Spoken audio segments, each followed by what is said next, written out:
ஆடி வெள்ளிக்கிழமை அன்னைக்கு குண்டத்து காளியம்மனுக்கு கூழை காய்ச்சி அதுக்கு படைச்சிட்டு அதையெல்லாம் பக்தர்களுக்கு கொடுக்கணும். அவங்களுக்கு வயிறு குளிர்ற மாதிரி ஆத்தாளுக்கு மனசு குளிரும். அப்பதான் நமக்கு நம்ம குடும்பத்துக்கு எல்லாம் இருக்கிற பிரச்சனை வேதனை எல்லாம் ஒழிஞ்சு போகும்.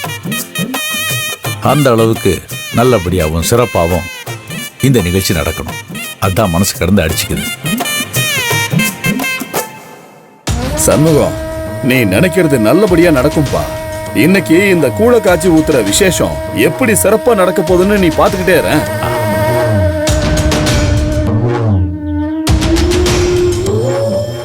அன்னத்துக்கு தெரியாம இந்த கூழல விஷ மாத்திரைய கலக்கணுமே, எப்படி கலக்கிறது?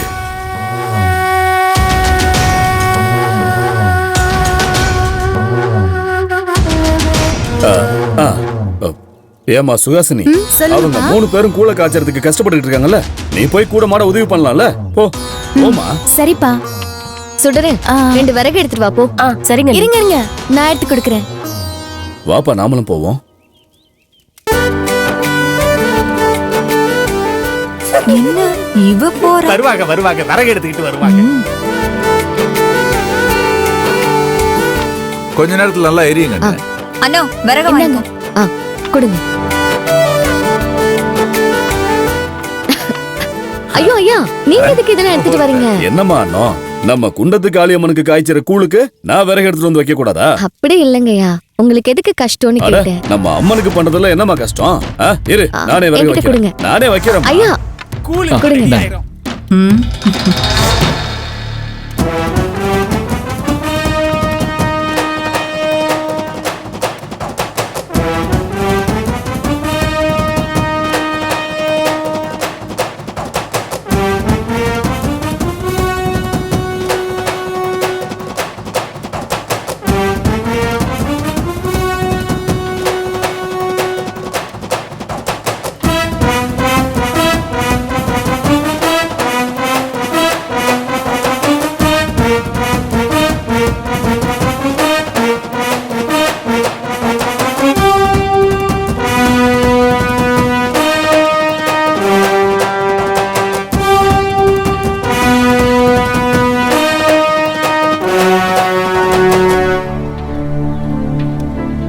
அண்ணா குடுமா, நான் காய்ச்சறேன். ஐயோ இருக்கட்டும்ங்கய்யா. குடுமா, பரவாயில்ல பரவாயில்ல, நான் காய்ச்சறேம்மா.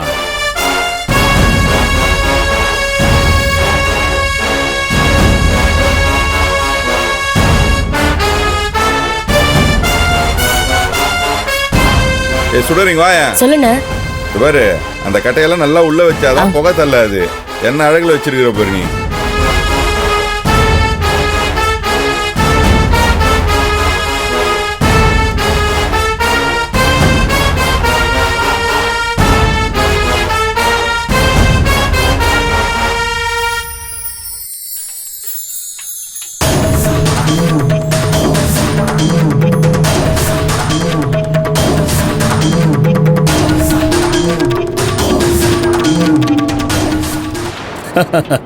கூழு ரெடி ஆயிடுச்சு.